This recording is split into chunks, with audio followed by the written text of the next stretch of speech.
Assalamualaikum warahmatullahi wabarakatuh. Halo guys, kembali lagi bersama saya Bobby Heri. Kali ini saya ingin mengomentari video dari Pil Pahit yang judul Ustaz Hidayat Ustaz Hidayat dikritik seorang dokter fisika, Bang Ucup nggak terima. Kita akan langsung tonton videonya, besok akan kita komentari guys.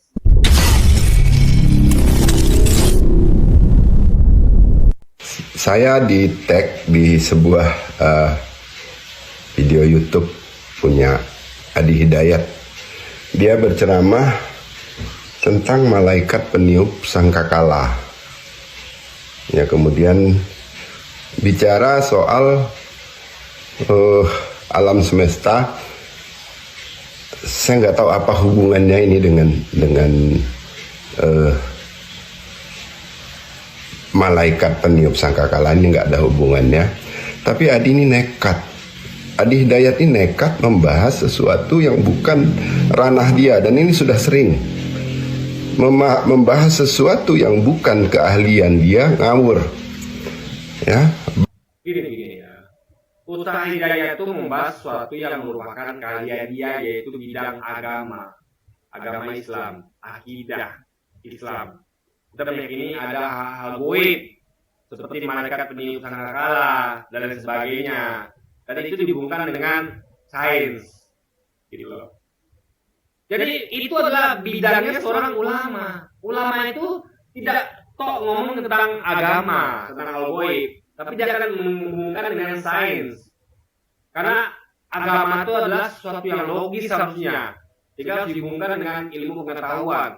Karena agama itu tidak bisa kita yakini kalau tidak sesuai dengan ilmu pengetahuan.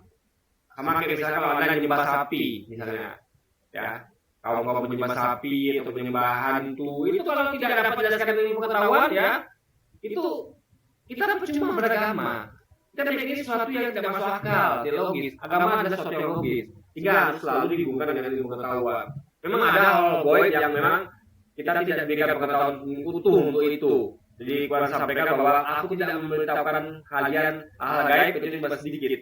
Iya, hal gaib itu diberitahukan sedikit. Tapi dari sedikit itu kan ada yang diberitahukan. Nah, yang sedikit itulah dihubungkan dengan ilmu pengetahuan. Itu adalah bidangnya Ustaz Hidayat gitu. Ini ngomong ilmu pengetahuan itu bukanlah hanya bidangnya dokter fisika atau dokter kimia atau biologi, tidak. Memang kalau dalam hal murni ilmu pengetahuannya saya itu bidang mereka. Tapi kalau sudah dihubungkan dengan agama, itulah bidangnya dari ulama. Ulama itu mengkaji irisan antara agama dengan ilmu pengetahuan. Kalau ahli sains itu hanya membahas tentang sains saja, itu bedanya guys. Jadi ilmu agama nggak bisa berdiri sendiri tanpa ilmu pengetahuan. Kecuali kalau Anda beragama dengan dogma buta, imani saja, ya. Anda tidak peduli dengan ilmu pengetahuan. Kalau nggak logis, ya nggak logis. Yang penting beriman. Enggak. Islam nggak begitu. Islam itu selalu menghubungkan antara agama dengan ilmu pengetahuan. Karena Islam adalah agama yang logis, agama yang sesuai dengan ilmu pengetahuan dan logika, akal sehat. Bahas teori atom ngawur, bahas pajak restoran ngawur, bahas Alkitab ngawur. Dan sekarang gini, Anda jangan cuma klaim ngawur. Kasih contoh satu saja biar bisa saya komentari gitu. Orang semuanya bisa klaim. Ini orang-orang yang Pil Pahit, tambah lagi terus selalu klaimnya, apakah yang di kolom komentar ya saya selalu mengatakan bahwa ngawur, tapi nggak ngasih argumentasi bagian mana yang ngawur. Ada yang ngasih pun saya bisa bantah gitu. Makanya kasih poinnya di bagian mana yang ngawur. Jangan ini ngawur, lalu tidak dikasih tahu detailnya apa gitu. Ketika jadi klaim itu semua orang bisa. Saya juga bisa klaim bapak ini ngawur, tapi saya tidak melakukan itu. Kenapa? Karena dia tidak memberikan yang detail tentang hal bagaimana yang ngawur itu detailnya apa. Tapi dia bisa katakan yang ngawur ketika dia mengklaim bahwa Ustaz dia itu nggak punya hak atau nggak punya bidang-bidang itu. Enggak, agama itu kan berdiri sendiri. Agama itu berhubungan dengan sains. Ya, nggak bisa kita tetap beragama tanpa meninggalkan logika, akal sehat dan sains, nggak bisa, guys.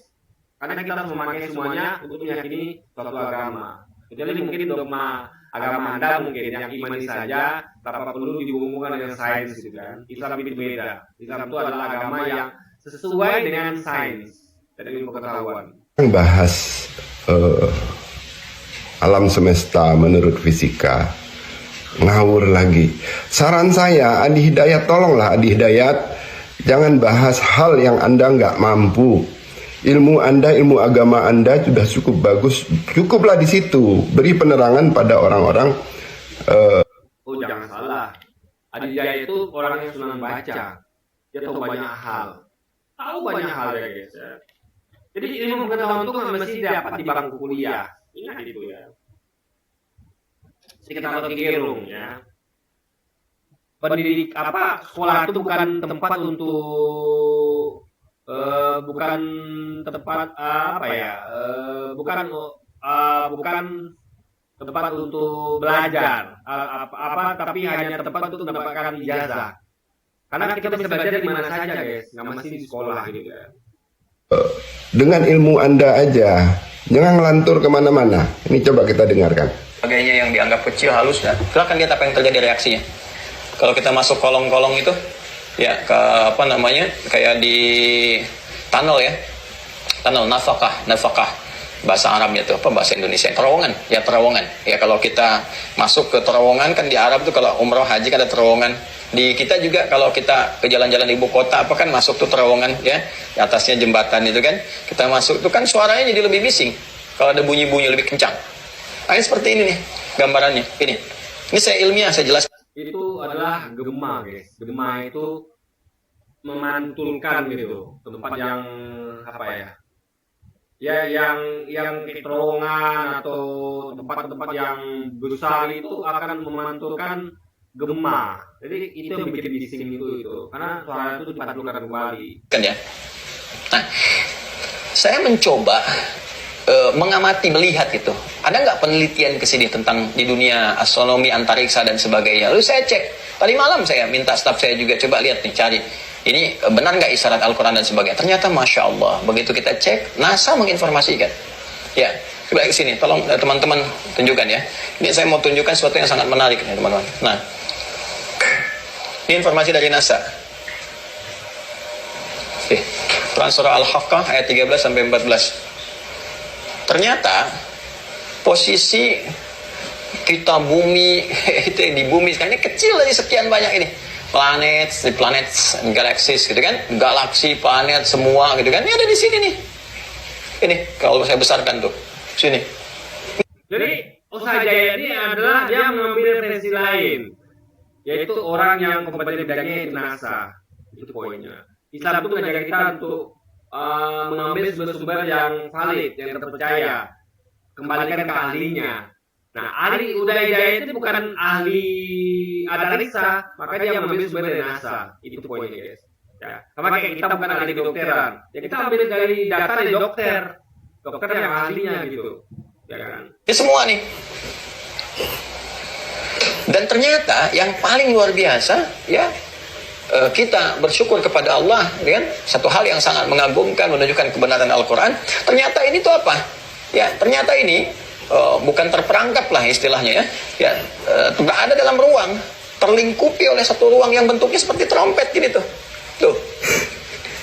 Bentuknya seperti trompet. Bahkan mereka membuat ukuran sendiri, kan? Ini development of galaxies, planets, etc. Ini kan? Ini semua sini tuh. Dark age di sini, kan? Kemudian afterglow light pattern, ini kan ada berapa nih jaraknya nih, 375.000 tahun sampai di sini. Inflasinya bagaimana, kuantum fluktuasinya seperti apa. Ini bahkan ya first stars about for 100 million years. Jadi satu bintangnya aja bisa usia 400 juta tahun. Ini disebutkan satu, ada bintang-bintang, galaksi, asteroid, planet macam-macam di sini, tuh, dan seterusnya. Ternyata kita berada dalam ruang. Tuh. Sadari nggak? Ya. Saya mau tanyakan pada Anda, kitab mana yang menunjukkan tentang pembuktian dari NASA? Ini dari NASA loh, saya dapatkan dari CNN Indonesia, dari hasil penelitian NASA, jadi terbentuk ini. diilustrasikan, ditangkap lewat citra mereka, ya kan. Mereka punya tuh satelit dan sebagainya untuk mencitrakan dari ruang angkasa sampai dengan ke bumi dan sebagainya. Ini dapatkan formulasinya begini, dan yang membuktikan ini mereka non muslim. Bisa kebayang nggak? Kita punya ayatnya. Anda bayangkan, kita punya ayatnya, satu ayat loh. Wa humilatil ardu wal jibalu fadukkat, ada kata wahid, ini dikandung. Bumi kita ini dikandung berada dalam satu ruang. Humila dikandung berada dalam satu ruang. Ini ruangnya. Duh, ampun dah. Ya, ampun ngaconya, ampun. Ampun. Berarti kalau gitu NASA ngaco. Ya. Kalau Ustaz Hidayat yang ngambil sumber dari NASA ngaco, artinya NASA-nya ngaco. Berarti Bapak ini masa lebih pintar dibandingkan NASA. Luar biasa, guys. Ampun-ampunan, tolonglah. Siapa yang ngerti, punya kontak dengan adik Adi Hidayat ini, tolong bilangin, berhentilah ngawur. Ya, kalau mau jelas nih gambar ini, tanya Pak Thomas Jamaluddin, ahli astronomi dari Lapang. Jangan Adi Hidayat tuh belajarlah. Aduh, ampun dah. Ini gambar apa? Ini bukan gambar ruang, bukan. Ini adalah grafik untuk menjelaskan, ya, proses kejadian alam semesta dimulai dari Big Bang. Ya, menurut teori standar, dulu kita tuh berupa titik. Iya, kan berarti kan ruang itu terbentuk di situ. Saya itu ngomong tentang ruang, bahwa ruang itu mengembang dari titik awalnya menjadi seperti sekarang, gitu guys. Ruang itu memuai, membesar, seperti trompet yang awalnya kecil, terus membuai, gitu guys. Dan menjadi seperti ini, gitu loh. Ngerti nggak? Jadi ini adalah ruang. Jadi dikatakan ruang itu IT. Bahkan kamar saya adalah ruang. Ngerti nggak di arti ruang? Ya. Ngerti nggak di arti ruang itu, ngerti nggak dia? Ruang adalah apa ya? Tempat hampa yang bisa diisi, gitu. Itu ruang. Diisi kayak benda-benda antariksa, bumi, bulan, matahari, bintang, itu ruang namanya. Gitu loh. Ini adalah gambar ruang yang awalnya adalah titik sehingga sekarang menjadi sebesar sekarang ini, gitu loh. Dan kita lihat yang sekarang ya, itu ruangnya semakin lama makin besar, guys. Jadi jangan bilang ini bukan ruang, ini adalah ruang. Ya, titik tiba-tiba terjadi yang namanya Big Bang, itu terbentuklah suatu pengembangan yang sangat besar dari yang hanya yang sangat kecil, tiba-tiba pengembangan. Jadi ini bukan sebuah ruangan berbentuk trompet, bukan. Ini adalah fase-fase pertumbuhan alam semesta. Berarti dia nggak ngerti, guys ya. Dia nggak ngerti. Nih, saya kasih tahu. Misalnya, Anda buat donat, pernah nggak buat kue? Kue itu awalnya apa? Awalnya nggak ada, nothing. Kue dari hasil campuran tepung terigu, ya. Tepung terigu campur gula, campur apapun itu, lalu dibuat jadi adonan kecil, lalu didiamkan, dikasih ragi, dibiarkan kira-kira beberapa jam mengembang jadi besar. Nah, bentuk yang kecil tadi jadi besar. Itu ruang. Donat itu punya ruang yang dari kecil jadi besar. Nah, sekarang kita lihat posisi sekarang ini, ruang kita tuh sudah besar, guys. Ngerti nggak? Udah membesar, gitu. Memuai dia. Ngerti nggak?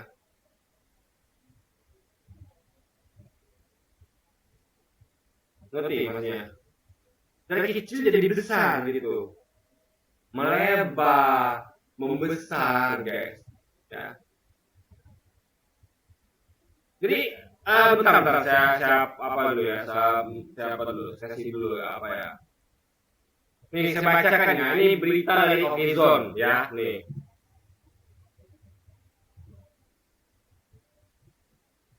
Bentar. Ada banyak nih guys. Kita baca dulu dari Oke Zul ya, Oke Tekno. Jadi awalnya itu masih ada guys, masih kayak misalnya kayak Anda bayangkan ya, suatu kue yang mengembang itu gulanya masih di situ, kandungan gula masih ada, tapi tidak terlihat lagi, karena sudah mengembang gitu.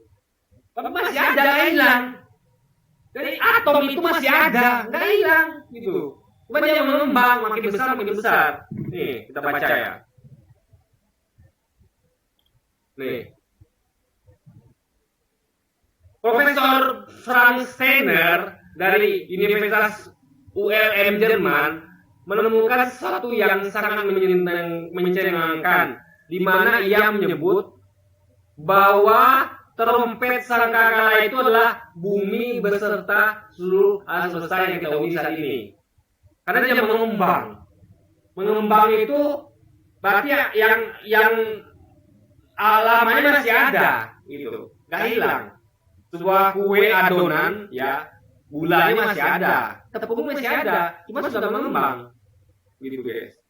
Nanti ya, bukan berarti hilang, nggak, kecuali dia berubah bentuk. Oke, ini mengembang beda dengan berubah bentuk. Ini nggak berubah bentuk, tapi mengembang, gitu.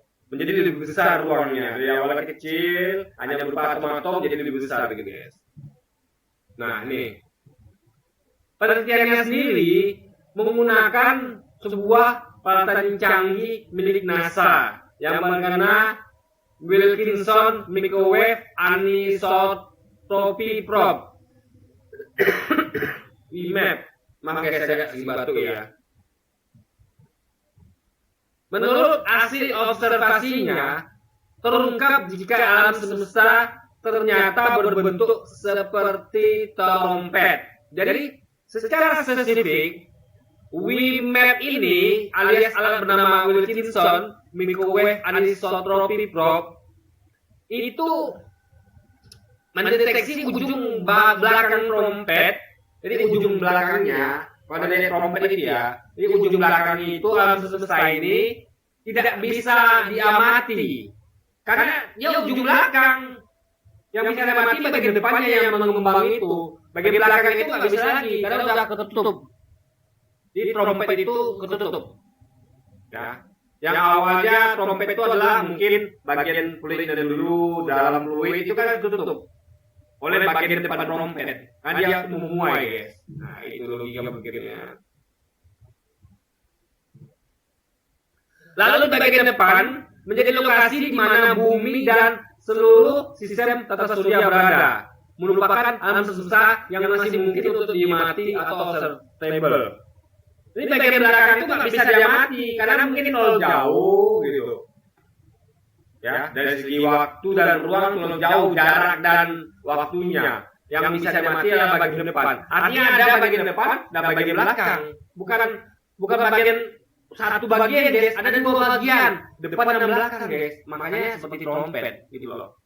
Jadi gambarnya itu adalah proses pemuaian, yang belakang itu masih ada gitu. Jadi dia tuh memuai, bukan fase guys, bukan. Fase itu memuai, misalnya kayak apa ya? Kayak misalnya kayak tubuh saya nih. Tubuh saya awalnya adalah bayi kecil mungil, masih ada kuku segala macam, tapi lama-lama makin besar. Jika semakin besarnya itu bagian kecil itu udah nggak terlihat lagi gitu, karena sudah makin besar gitu kan, udah nggak bisa lagi lihat, udah bagian ekor itu nggak nampak lagi guys, kayak sesuatu yang memanjang dan memuai, namanya itu. Sesuatu yang memanjang itu misalnya kayak kita berdiri di sini nih, ya, di sini nih. Lalu kita lihat itu memuai makin ke depan sana. Nah kita ikut memuai itu. Kita ikut, jadi kita anamaikan Anda tuh naik mobil yang makin badan makin besar. Dan Anda ikut ke tempat depannya. Anda ikut depannya, belakangnya makin ketinggalan. Jadi belakang itu nggak dapat lagi orientasi karena terlalu jauh. Dan kita sudah berada di depannya gitu. udah nyampe jalannya guys, udah sakit jauhnya gitu kan. Nah, saya baca dari CNN ya, Indonesia. Saya baca nih. Jadi gini, sekitar tahun 2012 ya, NASA, yaitu Badan Antariksa Amerika Serikat, pernah menunjukkan sebuah misi bernama Wilkinson Microwave Anisotropic Probe (WMAP), dan hasil dari penjelajahan tersebut cukup mengejutkan. WMAP sendiri merupakan alat dari bagian untuk melihat kosmologi atau studi tentang sifat alam semesta secara keseluruhan. Bentuknya yang seperti satelit ingin memetakan atau melakukan observasi dalam semesta. Maksud bentuknya sendiri gitu kan. Nah, dan hasilnya memang cukup mengejutkan. Mengikuti dari situs teknologi space, WMAP berhasil memindai. Ini WMAP itu memindai, guys. Ini seperti kita memetakan Google Map, memindai bentuk dasar laut. Kita kan ingin tahu misalnya bentuk dasar laut itu gimana. Kalau dikeringkan, ternyata dipindai dengan alat. Nah, ini seperti itu, memindai alam semesta dengan alat yang semacam microwave gitu. Jadi memancar gelombang. Dipetakan alam semesta itu ternyata berbentuk menyerupai trompet. Ini adalah hasil pemindaian. Anda mau bilang apa? Anda mau bantah apa? Kalau ini adalah hasil pemindaian. Sementara yang disampaikan oleh tadi itu, katanya dokter fisika, saya nggak tahu siapa dokternya, dia memakai pendapat dari astronom 8 gitu. Saya juga memakai pendapat NASA. Tinggal mana lebih tinggi, NASA apa 8? NASA itu kasusnya internasional, guys. 8 cuma lokal. Kita bukan sedang mendiskreditkan ya dari astronom kita, bukan. Tapi kita akan lihat dari kelasnya, guys. Masa sih kelas internasional kalah dibandingkan dengan kelas lokal gitu. Dan peneliti 8 ini bukan sedang ngomong, dia ragu. Dia kan ditanya, sebenarnya bentuk alam semestanya adalah bulat atau kotak. Dia bilang nggak tahu. Jadi dia nggak tahu bentuk alam semesta ini. Sementara NASA sudah menyebut bahwa bentuk alam semesta ini adalah seperti trompet dari hasil alat tadi. Jadi Anda lebih yakin yang mana?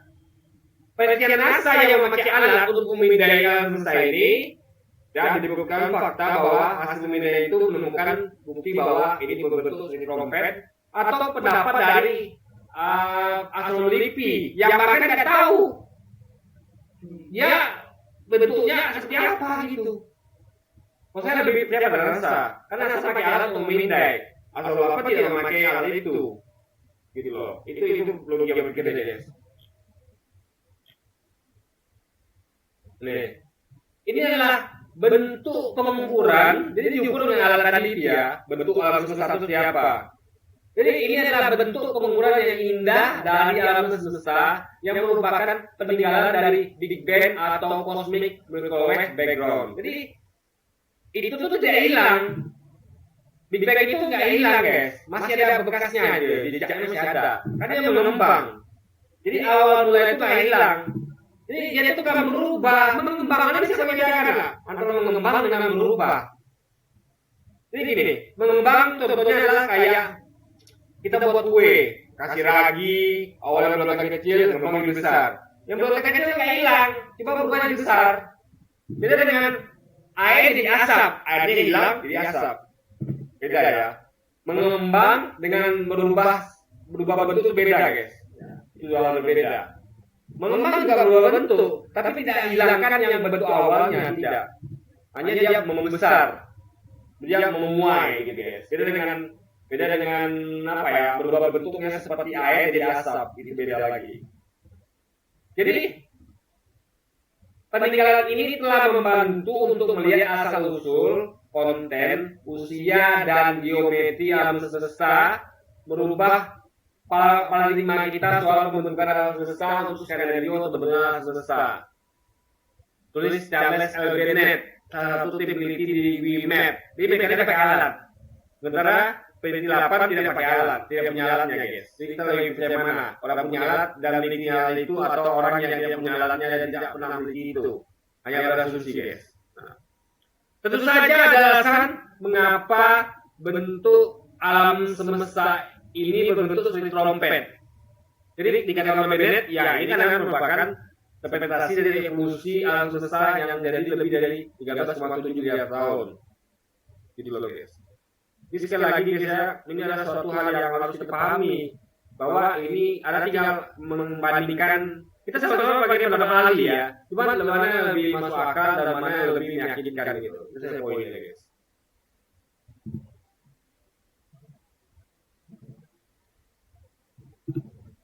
Nah, ya pada saat sebelum Big Bang, pada saat Big Bang itu hanya sebuah titik kecil, kemudian tiba-tiba terbentuk ruangan yang sangat besar, makin lama ya membesar. Ini perjalanan waktu, ini 0, ini 13. Dia memuai ya. Kayak Anda bayangkan ya, Anda pernah lihat nggak kayak tubuh saya kecil kan, lama besar, makin hidup yang awalnya hilang enggak, ini dada nggak hilang, perut nggak hilang, cuma tambah besar. Itu mengembang, tidak menghilangkan yang awal.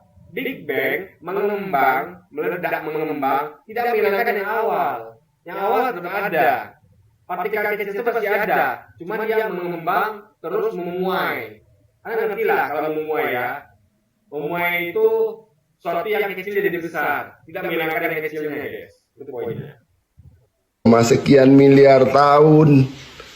Jadi kita itu sekarang berada di sini, bukan di sini-sini. Sekarang berada di sini. Kalau di sini-sini bumi belum ada. Di masa ini bumi belum ada. 4,5 miliar tahun yang lalu baru bumi terbentuk. Kira-kira sih. Ya sama kayak dulu roti belum ada. Yang ada hanya gula dan tepung terigu. Tapi apakah tepung terigu dan gulanya hilang? Tidak, masih ada. Apakah Big Bang hilang? Nah, masih ada. Atau kalau Big Bang masih ada guys. Itu loh pikirnya. Jangan Anda bilang bahwa kue itu setelah sekarang ini bentuknya memang kue. Nih, bentuknya sekarang adalah dompet. Tapi dompet ini masih ada benang-benang di dalamnya. Ya, masih ada ini pewarna dan segala macamnya gitu. Paham nggak orang ini? Ngerti nggak dia? Ngerti nggak dia beda memuai dengan berubah bentuk? Dengan berubah bentuk dengan memuai itu beda guys ya. Memuai, alam semesta ini mengembang memuai. Aslinya masih ada, bentuk awalnya masih ada guys. Sama seperti roti yang awalnya dari gula atau tepung terigu lagi, itu ragi tepung terigu gula masih ada. Cuman dia sudah berbentuk roti, nggak berbentuk gula lagi. Tapi kalau diteliti di terawang itu masih ada unsur gula dengan ininya masih ada guys, nggak hilang gitu. Gini di sini-sini tuh nggak ada. Dihubungkan pula dengan trompet, nggak ada hubungannya dengan trompet. Ini cuman bentukan orang awam mengira ini trompet segala macam, nggak ada hubungannya. Ini grafik ya. Ya jadi berarti NASA bohong. Nah, Nauri ada lebih percaya kepada NASA atau kepada dia gitu. Kalau saya lebih percaya NASA guys. Karena itu adalah lembaga nasional yang dia pakai alat namanya WIMAP, alat microwave pemetaan alam semesta, bisa menentukan bentuk alam semesta. Gak seperti dia yang cuma ya berasumsi doang guys. Sumbu waktu di sini adalah skala ruang. Luasnya alam semesta. Setiap waktu tumbuh, membesar, tapi ternyata juga tidak sangat membesar. Dia tahu lagi ya kayak pohon. Awalnya kan itu hanya biji itu kan mengembang. Cabai mengembang. Biji itu masih ada. Mengembang terus jadi akar, batang. Gak hilang guys, masih ada gitu, ya kan? Jadi bahkan jadi terbentuk biji baru gitu kan?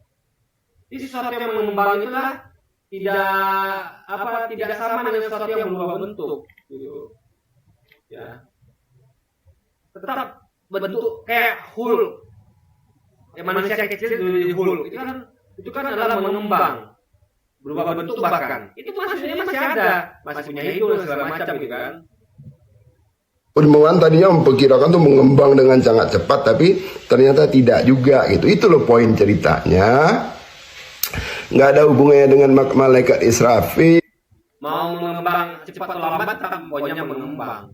Mau Anda kembangkan roti itu lambat atau cepat, tak roti itu mengembang.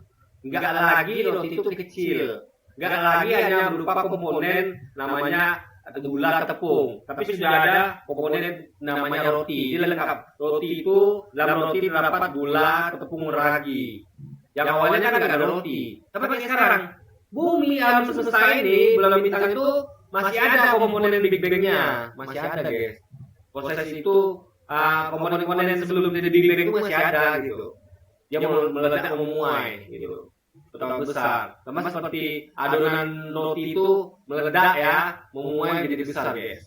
Gitu. Jadi dia itu kan meledaknya kayak bom yang hancur lalu hilang. Kalau bom kan begitu. Anda buat bom, ada ledakan, bomnya hilang. Bukan begitu. Jadi ledakan Big Bang itu gak sama seperti ledakan bom. Ada ledakan hilang, enggak. Tapi dia memuai, membesar.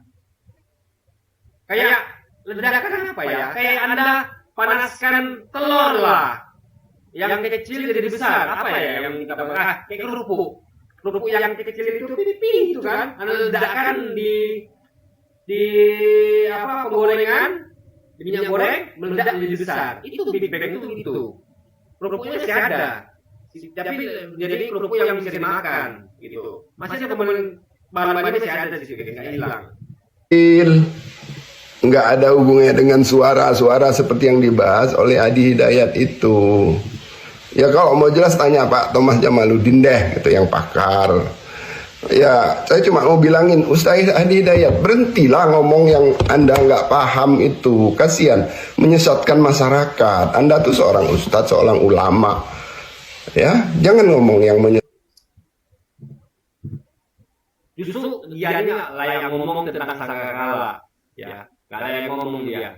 Itu adalah bidangnya dari gini. Agama itu bahas dua hal ya, yaitu agama dan ilmu pengetahuan. Agama itu dihubungkan dengan ilmu pengetahuan. Kita nggak mungkin beragama tanpa ilmu pengetahuan, nggak mungkin. Itu artinya adalah beragama secara buta, imani saja, dogma saja. Enggak, agama itu adalah logis, dihubungkan dengan ilmu pengetahuan. Ya. Jadi ngomong tentang itu hubungannya apa dengan pengetahuan itu? Jadi itu adalah relevan bidangnya Ustaz Hidayat. Dia bukan bidangnya, dia berusaha kala itu bukan bidangnya, guys. Ini bukan bidangnya. Itu adalah bidangnya. Dan dia itu memakai pendapat ahli, kecuali dia tidak memakai pendapat ahli. Contoh, ada seorang ulama yang tanyakan, Ustaz ini haram apa tidak? Oh, tanya dokter. Dia memakai pendapat dokter. Dia bukan dengan syariat, dapatlah hukum. Itu adalah bidangnya dari ulama. Ulama memakai pendapat dokter, bukan pendapatnya sendiri. Hidayat pendapat NASA, bukan pendapatnya sendiri. Lalu digabungkan dengan agama, gitu ya. Sama kayak ulama menentukan hal haram, itu dari konsultasi dengan dokter. Hal-hal rokok itu bukan dari pendapatnya pribadi. Konsultasi dengan dokter, dihubungkan dengan akidah, ajaran Islam, baru ditunjukkan bahwa rokok itu misalnya haram atau makruh atau apapun itu. Itu loh dia pikir. Ini adalah bidang Ustaz Hidayat. Justru dia ketika dia bahas tentang agama, itu bukan bidangnya dia. Itu loh dia pikirnya. Menyesatkan masyarakat. Di sini saya harus mengatakan saya lebih percaya kepada Ustadz Adi Hidayat. Kenapa? Ada alasannya. Begini kawan-kawan, saya jelaskan dulu ya. Saya tidak mengetahui Bapak ini Islam atau bukan. Tetapi kalau saya melihat TikToknya, dia bernama Hasanuddin Abdurrahman. Kalau kita lihat dari namanya, Islam juga gitu ya. Islam juga. Tapi entah apa tujuannya. Dia mengkritik. Gini, kita bisa menentukan orang itu dari namanya saja. Contoh, saya buat video mengomentari tanpa lagi Ki Tahir. Itu ada orang namanya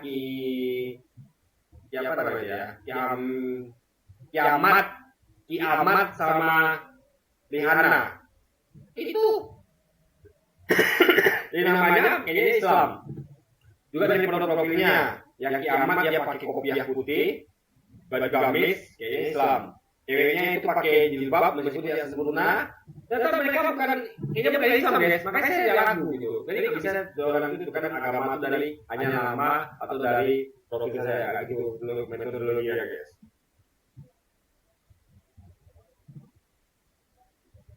Bang, kayaknya saya batu tuh guys, agak sakit saya guys. Ustadz Adi Hidayat.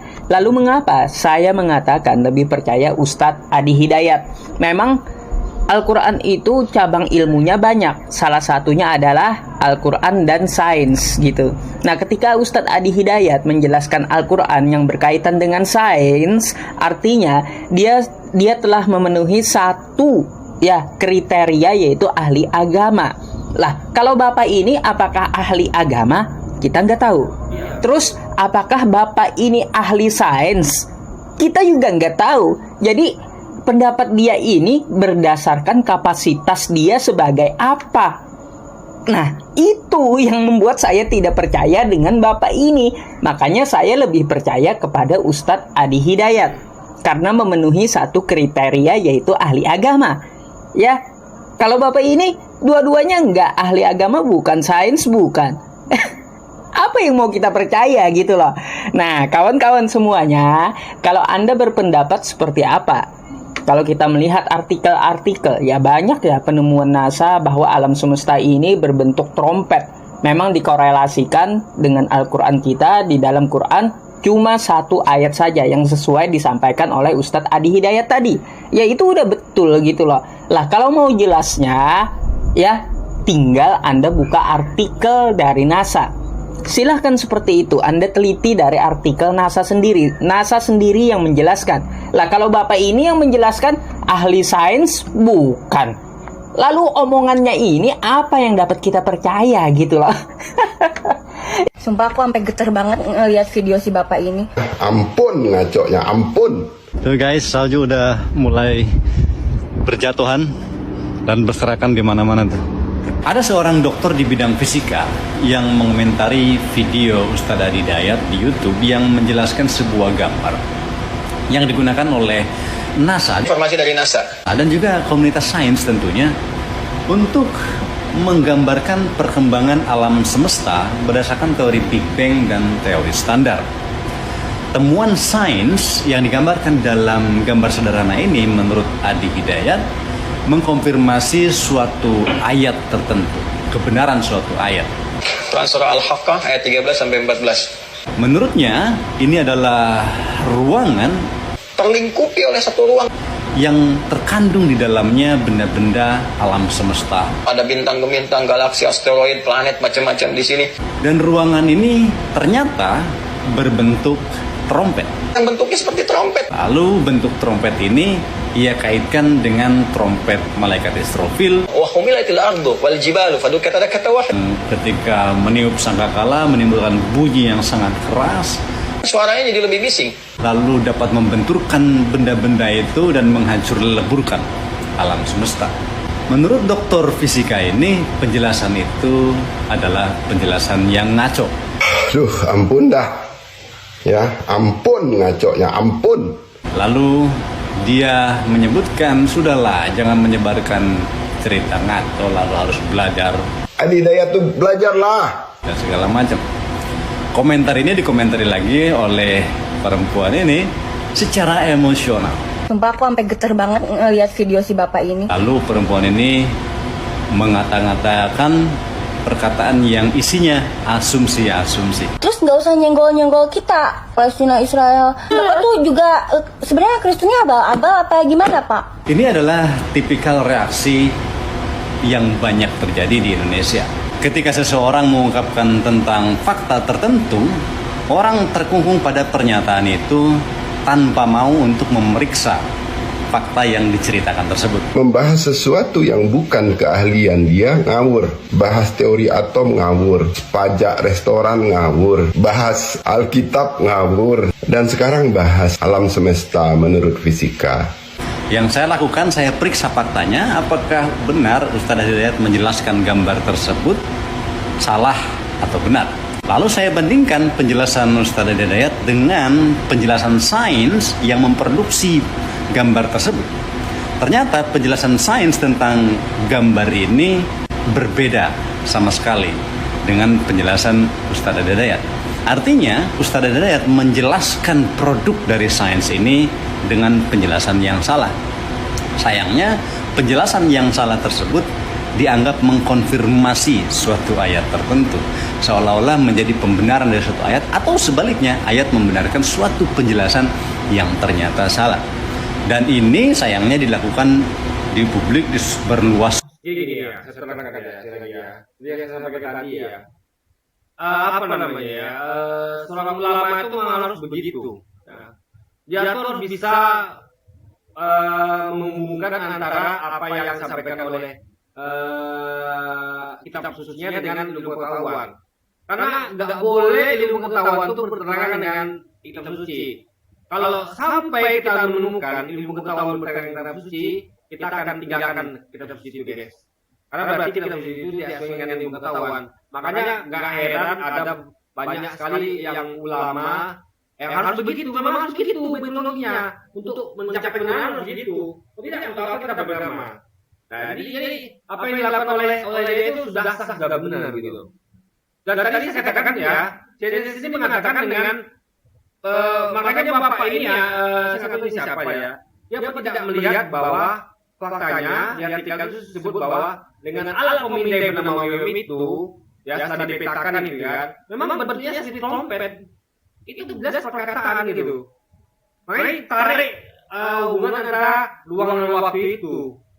Jadi sama kayak Anda bayangkan ya, Anda bayangkan bentuk donat, bentuk kue yang awalnya bentuknya adalah hanya gula, tepung terigu, diadon, tepung telur, campur ragi, dibiarkan mengembang. Itu kan ada proses dan semuanya masih ada, gulanya masih ada, tepungnya masih ada gitu loh. Bentuknya itu masih ada, cuma bentuk itu menjadi lebih besar. Yang bagian awalnya itu tutup ya, atau bagian awalnya mungkin di ujung gitu. Ngerti nggak? Kan yang memuai, yang membesar gitu guys.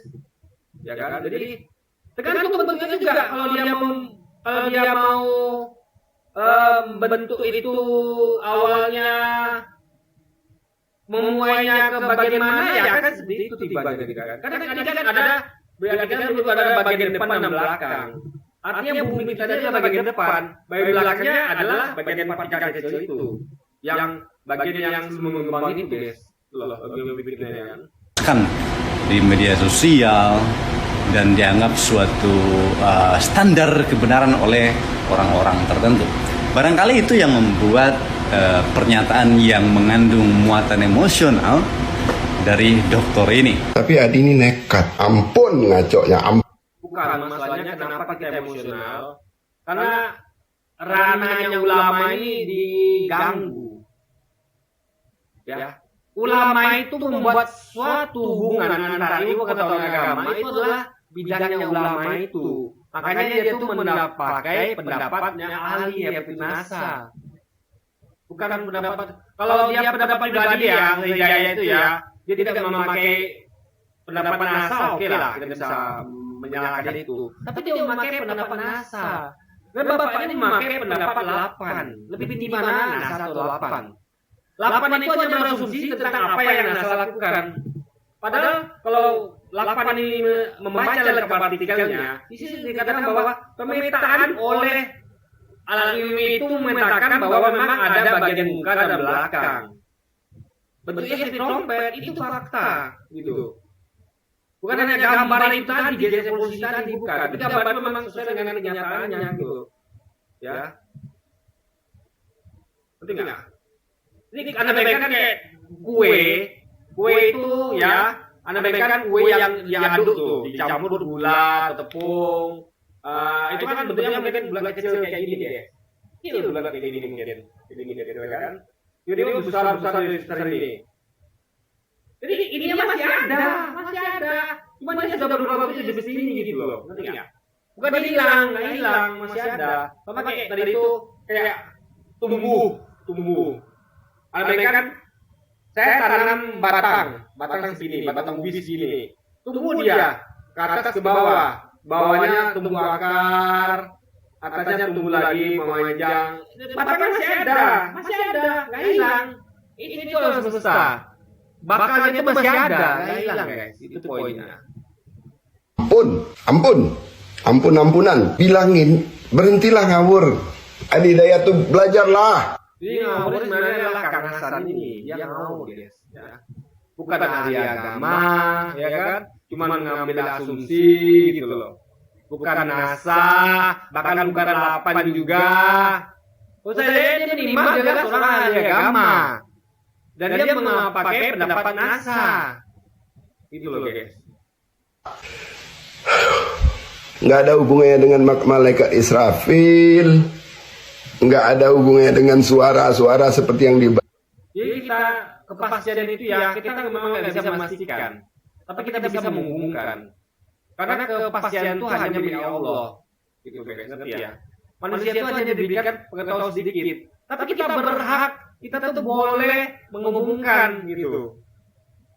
Antara ilmu pengetahuan sains dengan agama. Itu boleh dan harus menurut saya. Kita harus gitu. Agar agama ini tidak lagi sesuatu yang mengawang-awang. Bukan sesuatu yang hanya dogma imani saja. Ini betul-betul relevan dengan ilmu pengetahuan. Dan agama itu dijadikan suatu hal yang logis dan ilmiah.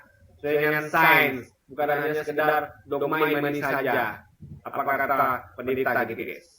Bahas oleh Adi Hidayat itu.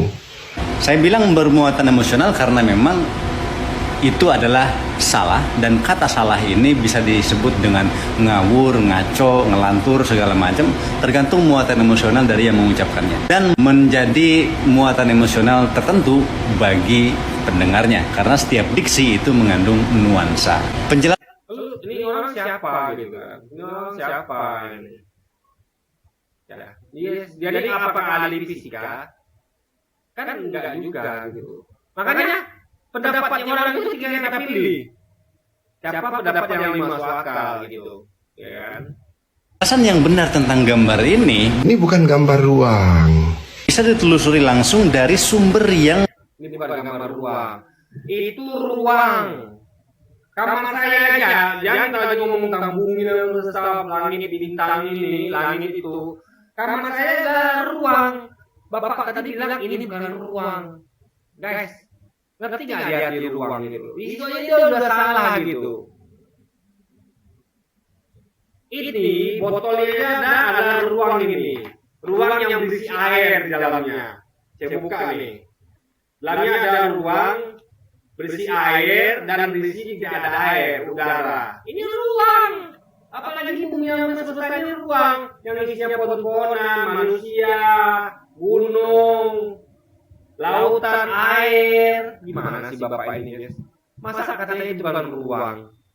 Itu ruang. Ya, jadi itu ruang. menerbitkan gambar ini, yaitu misalnya NASA dan komunitas sains. Kalau mau jelas nih gambar ini, tanya Pak Thomas Jamaluddin, ahli astronomi dari Lapang. Ternyata gambar ini hanya menjelaskan perkembangan alam semesta dari waktu ke waktu, dari mulai singularity, kemudian terjadi Big Bang, di situ ada partikel-partikel pertama, kemudian terbentuk atom, menjadi sini terbentuk helium. Atom itu mengembang, ya. Karena bayangkan ya, dulu kita tuh atom kita kecil waktu kita masih berbentuk janin, ya. Berbentuk halako sampai saya namanya, guys. Berbentuk darah yang lintah itu. Itu atom kita tuh masih kecil. Lalu atom itu mengembang jadi tidak sekarang ini. Atom itu hilang enggak? Enggak hilang, guys, masih ada, itu poinnya. Kemudian ada cahaya di situ, kemudian bintang, planet, lalu galaksi. Selama 13,8 miliar tahun sampai keadaan alam semesta sekarang. Dan bentuk yang membesar ini bukan menggambarkan alam semesta berbentuk trompet. Jadi itu alat itu menemukan fakta bahwa bumi alam semesta ini berbentuk trompet. Ada bagian muka, bagian belakang. Bagian muka itu adalah bumi kita ini dan bintang-bintang ini. Belakangnya itu ya itu tadi, ya atom-atom tadi yang yang bentuk awal tadi gitu. Jadi ada bentuk muka, bentuk belakang. Ada dua bentuk di situ, guys. Yang itu bentuk trompet gitu loh, yang pikirnya. Itu adalah fakta yang harus dibantah gitu kan. Tapi menggambarkan dari singularity berkembang begitu cepat menjadi besar, kemudian mengembang perlahan itu relatif ya, dan terus kemudian mengembang. Yang jelas ini tidak menggambarkan ruangan berbentuk trompet, tapi hanya grafik perkembangan alam semesta. Iya, Anda lihat bentuk donat dari kecil jadi besar, ya. Itu adalah bentuk donat yang memuai, nanti ada yang mengembang. Mengembang itu tidak menghilangkan yang awal, guys. Tanaman yang ada tanam ubi atau biji, itu tidak menghilangkan biji atau batang ubinya. Dia memuai, mengembang gitu loh. Dari waktu ke waktu. Jangan a priori, silahkan cek sendiri penjelasan sains tentang gambar ini dan cek sendiri penjelasan Ustaz Hidayat. Apakah ya, Anda yang nggak mengerti Pak, Anda dan si Hasan tadi yang mengerti, ya, bahwa sesuatu yang mengembang itu, ya, tidak menghilangkan bentuk awalnya. Dia malah bentuk awal itu menjadi memuai dan bertambah besar. salah atau benar? Cukup sering saya menyampaikan. Pakai balon, Anda pernah lihat balon nggak? Balon ditiup mengembang. Beda ya, balon mengembang dengan balon pecah. Balon diledakkan dengan udara, balon itu mengembang. Masih ada nggak yang tipis? Masih ada. Yang tipis itu sudah makin lebar dan itu ditusuk sedikit pecah deh guys. Kalau yang awal balon tadi yang belum ada udara kan ditusuk sampai pecah. Jadi dia tuh mengembang. Masih ada bentuk awalnya, lapisan tipis itu masih ada, gitu guys. Itu logika pikirnya ya. Kan sesuatu mengoreksi fakta atau apa, kemudian orang mengoreksi ucapan orang ya, menguji ucapan orang terkenal. Kemudian orang bilang kalau berani debat sana gitu. Ya sebenarnya saya juga nggak takut debat gitu loh. Artinya ya ayo kalau mau debat gitu. Soal yang dibahas loh ya, bukan soal lain. Cuman masalahnya perdebatan itu nggak selalu perlu. Ini harus Anda pahami. Jadi kalau dalam dunia pers itu ada ungkapan menarik. Gini ya, jangan bilang perdebatan itu nggak perlu. Saya katakan perdebatan itu perlu. Kecuali berdebat dengan orang-orang yang tidak ilmiah, itu baru nggak perlu. Tapi kalau orang-orang seperti Ustaz Hidayat yang ngerti agama, dia memakai pendapat NASA, itu adalah perlu berdebat dengan dia. Kecuali kalau ada dengan orang tadi itu, bukan ahli agama, bapak tadi itu kan, itu juga pakai pendapat, bukan pendapat NASA lagi makan, dapat 8 makan kan, itu jelas sekali perlu perdebatan tertentu gitu. Tapi kan orang-orang yang tidak berakal tidak perlu debat. Untuk orang-orang yang berakal itu kita perlu berdebat guys. Kalau ada orang bilang sekarang sedang hujan, kemudian ada pihak lain bilang enggak, sekarang enggak sedang hujan. Tugas Anda bukan mencari konfirmasi ke pihak manapun, pihak ketiga atau pihak manapun. Masih ada nggak orang ngomong soal ini hujan atau enggak? Anda pergi aja keluar, lihat itu lagi hujan atau enggak, temukan faktanya. Jadi misalnya kalau orang ngomong tentang A, ini kan sesuatu, saya koreksi enggak itu B. Masalahnya begini ya, ini nggak sederhana seperti hujan ya. Hujan gampang mah, kita tinggal keluar rumah, lihat hujan apa enggak, ini beda. Ada dua pendapat di sini. Ustaz Hidayat memakai pendapat NASA, pendapat yang memakai alat namanya WIMAP untuk memetakan bentuk alam semesta. Sementara Hasan tadi, bapak tadi sama bapak ini mungkin dia memakai pendapat dari 8 tadi. Di 8 itu masalahnya. Jadi ada dua pendapat yang harus didebatkan dan memang harus didapatkan gitu. Gak sederhana seperti hujan. Makanya bapak ini nggak ngerti, juga masalah nggak ngerti. Dia menyelesaikan sesuatu yang rumit.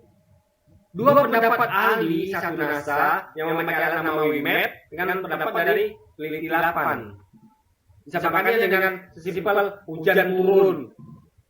Si A bilang hujan, si B bilang hujan. Kita dapat tinggal keluar rumah, simpel. Ini nggak sesimpel itu, rumit ya. Suatu lagi untuk lihat mana yang benar dari saya atau dia ini, Anda nggak perlu nunggu saya berdebat dengan orang ini. Cek referensi, cek Itu tadi sumbernya dari siapa? Pak Sandi sumber dari mana? Itu aja guys yang dapat kita bisa jadi pegangan gitu kan. sumber yang sahih. Kalau kita ngomongin sains ya ceklah buku sains, situs-situs ilmu pengetahuan. Tentu saja banyak orang yang nggak mau ngecek, ya silakan. Jadi NASA itu sudah meneliti dan memakai alat. Sementara peneliti 8 itu hanya berasumsi, berpendapat.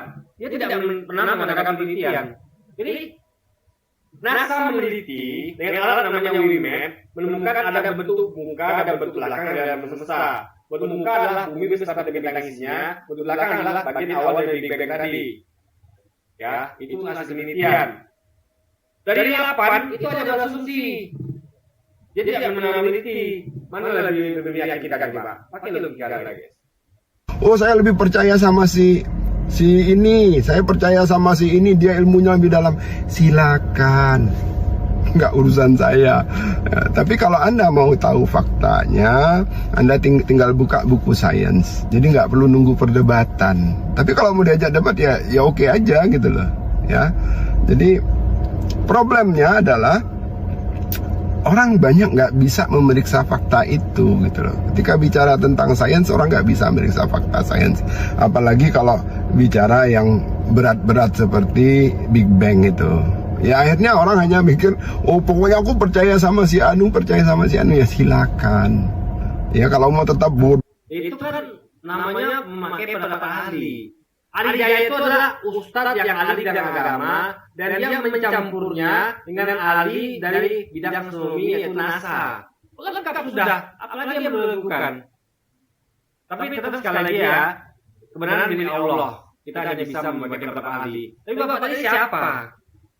Jelas dia bukan ahli agama, ahli kimia pun saya dokter fisika kan enggak gitu. Dan itu dia bukan hanya sekedar doktor. Tapi nggak meneliti, itu NASA itu ahlinya loh.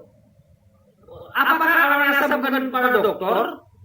Dan mereka melakukan penelitian dengan alat pula nama WIMAP. Jadi mereka bukan hanya dokter, tapi peneliti dan telah melakukan penelitian kajian dengan alat nama WIMAP. Lebih mereka mana dengan orang hanya bergelar dokter, kalau bapaknya betul-betul dokter fisika. Tapi itu hanya gelar. Jadi dia tidak melakukan penelitian. Dia tidak punya alat itu. Dia hanya berasumsi guys. Makanya lebih baik ke NASA kan yang telah melakukan penelitian dan menggunakan alat tadi guys, yang namanya WIMAP itu. Sampai kiamat pun dia silakan gitu ya. Jadi sekali lagi yang benar itu adalah Anda periksa faktanya. Periksa di buku-buku sains gitu. Video TikTok saya dan mungkin juga Facebook ya yang mengkritik kesalahan Adi Hidayat soal gambar evolusi alam semesta itu beredar secara viral dan ditanggapi oleh banyak orang. Cuman sebagian besar yang nanggap ini bukan. Jadi evolusi alam semesta itu mengembang. Beda dengan Anda lihat evolusi kera. Anda tahu ya, teori evolusi manusia kera jadi manusia kayak sekarang. Itu memang berubah bentuk. Tidak mengembang, ya bentuknya yang ada awal itu hilang, ganti bentuk baru, itu beda. Tapi alam semesta ini mengembang, membesar, ini suatu hal yang berbeda guys. Jadi yang samakan evolusi alam semesta dengan evolusi manusia kera itu beda kasus ya. Kan orang-orang yang paham. Jadi saya sampai harus mematikan kolom komentar di TikTok saya karena ya mending juga lihat orang-orang komentar. Nah, ini kenapa coba? Anda takut dikritik? Saya saja ya, begitu banyak orang yang komentar di komentar saya tidak pernah saya matikan komentar, nggak pernah. Maka saya bantah satu persatu. Saya hargai mereka.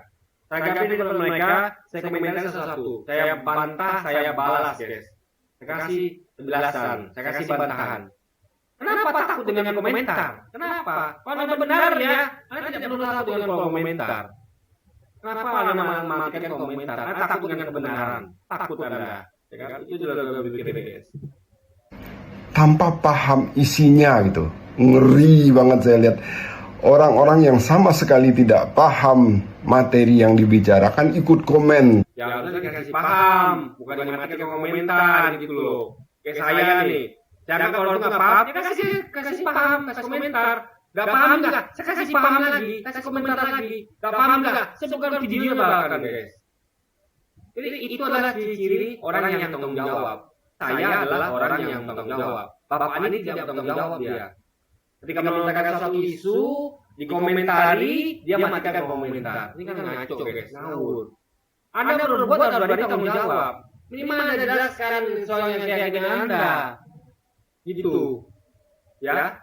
Kalau dia nggak puas, kasih dia puas terus. Komentari terus. Bantah terus. Bahkan bukan videonya. Itu logikanya. Bukan malah matikan komentar gitu kan. Takut apa sih dengan kebenaran gitu kan. Dan merasa diri dia benar. Ampun dah. Ini Indonesia. Ya, media sosial Indonesia itu seperti itu. Jadi bagian terbesar. Yang satu karena media sosialnya. Tapi kita yang tidak mau menerima kritik. Anda mengkritik Ustaz Hidayat, tapi Anda tidak mau dikritik. Itu bagaimana ceritanya? Kalau kita berani mengkritik orang lain, kita harus juga siap dikritik. Kayak saya mengkritik beberapa orang, saya siap dikritik. Kritik masuk, saya komentari balik. Saya kasih bantahan, argumentasi. Bukan saya matikan komentar, guys. Kecuali mungkin kata-kata kasar, oke. Yang nggak perlu dikomentari, ya itu nggak masalah. Tapi yang kasar kan bisa kita komentari gitu. Kita kasih penjelasan gitu kan. Orang yang ikut meramaikan media sosial, khususnya di TikTok, itu adalah orang-orang yang nggak punya pengetahuan. Pokoknya sekedar ikut nimbrung. Oh, jadi sekarang orang-orang yang di medsos itu bodoh semua gitu. Ini kan asumsi yang tidak mendasar, guys. Jadi Anda mau nggak dituduh seperti itu? Ada orang sini yang mengatakan bahwa yang nonton TikTok itu bodoh semua gitu guys. Meskipun dia tidak nyebut bodoh semua, tapi dia bilang TikTok itu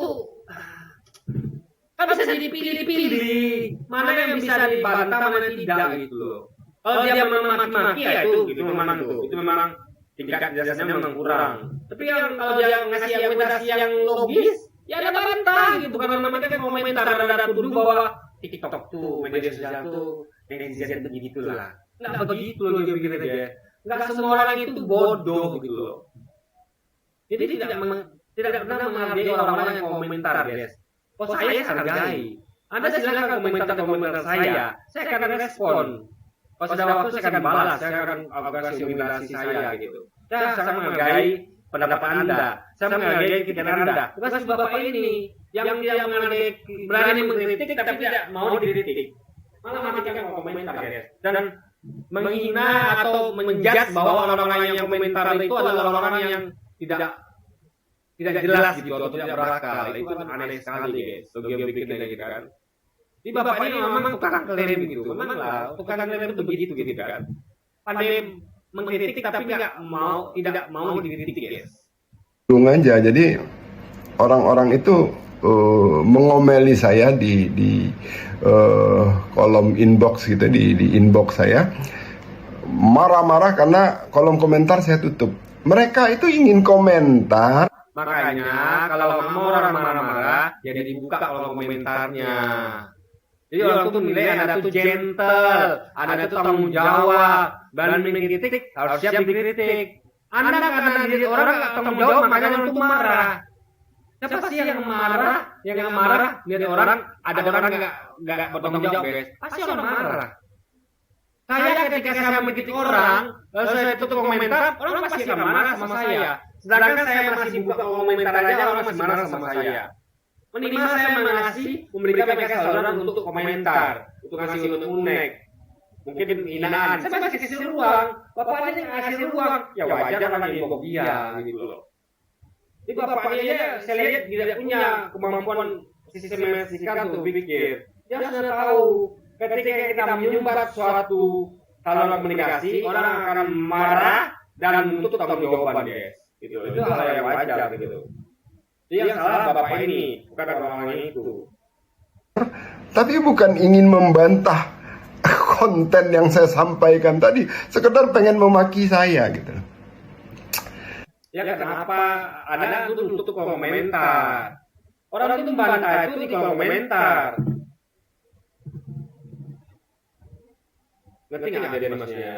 Anda kalau berbuat hal tidak tanggung jawab, lalu orang marah, Anda salah-salahkan. Lalu Anda menuntut, kenapa tidak kasih argumentasi? Ya Anda tutup saluran argumentasinya. Tentu dia yang ada menggunakan saluran kemarahan lagi inbox Anda. Itu logika berpikirnya, guys.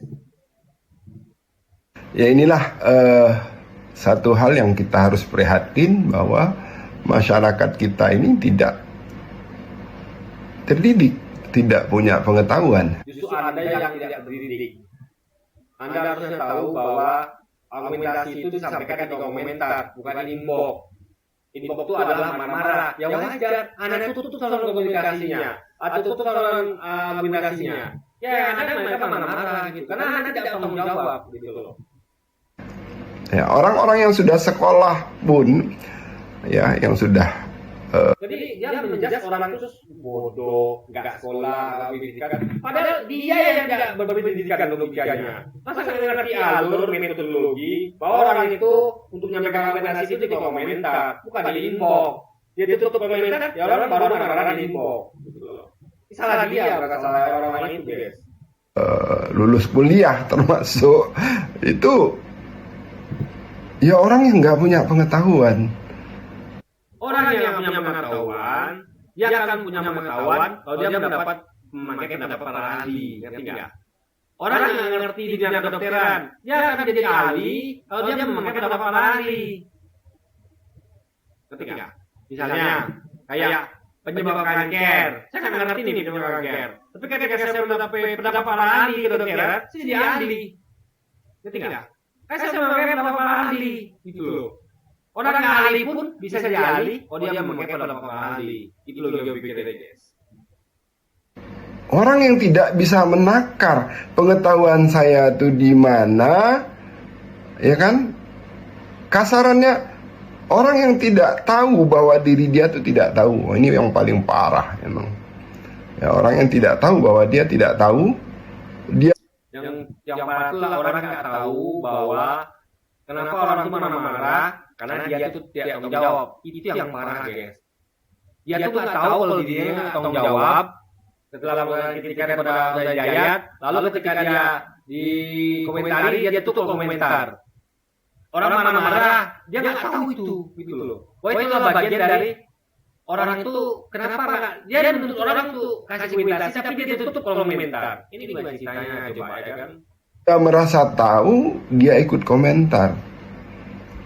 Orang yang mungkin dengar kata Big Bang aja nggak pernah, ikut nimbrung. Dipikirnya Big Bang itu kata-kata yang bukan umum. Big Bang itu kata-kata umum, guys. Saya belajar Big Bang waktu bangku sekolah dulu. Di SMA saya belajar Big Bang. Itu ada di bangku sekolah gitu loh. Anak-anak sekolah tuh belajar tentang Big Bang. Maka di SMP belajar tentang Big Bang. Itu kan pengetahuan yang rumit Big Bang itu. Udah masuk kurikulum sekolah, guys. Ini gimana Bapak ini kan? Bentar ya. Nih, saya baca nih di bahwa jika kita telusuri buku-buku pelajaran yang diajarkan sejak usia SMP, di sana tulis bahwa adanya bahwa sebuah teori namanya Big Bang. Ini faktanya bahwa itu sudah diajarkan sejak SMP, guys. Anak-anak itu. Anak SMP sudah tahu tentang teori Big Bang, Pak. Ya kan? Jadi nggak mesti harus dokter, bahkan SMP aja udah tahu itu teori Big Bang gitu kan. Bapak ini jangan remeh ya. Itu adalah kurikulum dasar loh. SMP itu adalah pendidikan dasar. Pikirannya Big Bang itu adalah teori gitu enggak? Itu sudah diajarkan sejak SMP bahkan gitu kan. Mungkin dia nggak pernah baca buku paket SMP ya Bapak ini ya. Sehingga dia terlalu sombong dan merasa bahwa Big Bang itu adalah buku pelajaran yang diajarkan menjadi dokter. Enggak. SMP sudah diajarkan tentang Big Bang itu gitu kan. Ya. Dalam berkomentar dalam video yang saya buat ya. Ya itu akibatnya, itu hasilnya gitu. Jadi Ini anak saya ya, itu ada yang kelas 1 SMP. Itu jangan-jangan sekolahnya sudah belajar tentang teori Big Bang, jangan-jangan juga. Ini jangan remeh gitu. Anak SMP dia tahu tentang Big Bang guys, sampaikan itu. aduh, ngeri betul ngelihatnya. Ya, ngeri itu dalam arti ngeri membayangkan masa depan bangsa ini. Ya, saya ngeri mainkan masa bapak yang nggak tahu bahwa anak SMP dia tahu tentang Big Bang sekarang. Bapak ini kira, oh, Big Bang itu orang nggak banyak tahu. Bro, SMP diajarin tentang Big Bang loh. Ini anak gimana sih? Justru Anda yang berbahaya, yang nggak tahu masa depan gitu. Orang sekarang anak SMP diajarin tentang Big Bang gitu loh. Gimana sih Anda ini? Yang kita gadang-gadang akan memasuki Indonesia emas didukung oleh bonus. Ya, kita akan masuk Indonesia emas. Bapak ini adalah Indonesia Indonesia karatan guys. Udah tua tapi nggak ngerti tentang situasi ini.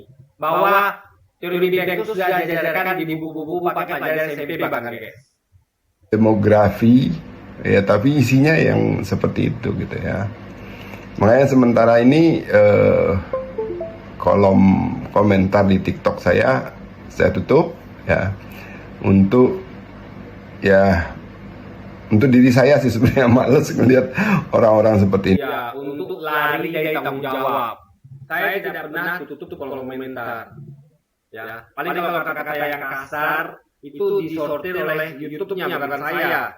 YouTube saya bukan ini kok ada kata-kata komentar yang tidak masuk gitu kan. Ternyata itu YouTube nyortir. Kata-katanya nggak pantas. Memang saya baca memang nggak ada komentari sama sekali. Hanya cacian saja guys. Kata-kata binatang dan segala macam gitu kan. Itu nggak perlu juga komentari. Tapi jangan tutup komentar, nggak gitu caranya. Itu berarti ada lari tanggung jawab gitu kan. Ini dan saya buat video ini untuk orang yang betul-betul sanggup menakar pengetahuannya tuh di mana, kemudian di bagian mana dia tahu, di bagian mana dia tidak tahu. Sebenarnya hanya level itu saja ya. Jadi yang tahu ya ayo kita sama-sama belajar lagi lebih lanjut. Yang tidak tahu udah deh jauh-jauh deh dari. Yang Anda tuh belajar bahwa anak SMP sekarang itu sudah tahu tentang Big Bang, bukan hanya dokter saja gitu loh. Belajar juga bahwa teori evolusi sesuatu mengembang, nggak sama dengan teori evolusi Darwin manusia kera yang berubah, itu beda gitu. Dari TikTok saya gitu ya, dari media sosial saya. Anda bukan customer saya, bukan orang yang perlu saya layani gitu. Anda perlu melayani kritik sebagai orang yang bertanggung jawab. Ini bukan soal masalah pelanggan atau customer, tapi pertanggungjawaban atas apa yang Anda sampaikan. Kita semua bertanggung jawab atas apa yang saya sampaikan ya. Saya siap menyampaikan sesuatu, saya bertanggung jawab. Dengan cara apa? Membuka kolom komentar. Saya akan tanggapi semuanya, ya, saya akan jelaskan. Bahkan yang sekedar ngomong klaim saya nggak paham, saya akan sampaikan, jelaskan ulang. Bahkan saya bukan videonya. Tapi maaf, yang untuk mencaci-maki, ya saja ya, bisa mengurangi tentang itu tidak akan saya bahas. Nah, itu tidak ada esensinya sama sekali gitu. Tapi tidak saya tutup komentar saya guys. Saya adalah orang yang tanggung jawab, dan bapak ini bukanlah orang yang tidak tanggung jawab guys. Dia adalah orang yang tidak tanggung jawab gitu kan. Oke, jadi mungkin sekian dulu aja video kali ini. Sampai jumpa lagi di video. Tadinya ada wassalamualaikum warahmatullahi wabarakatuh guys.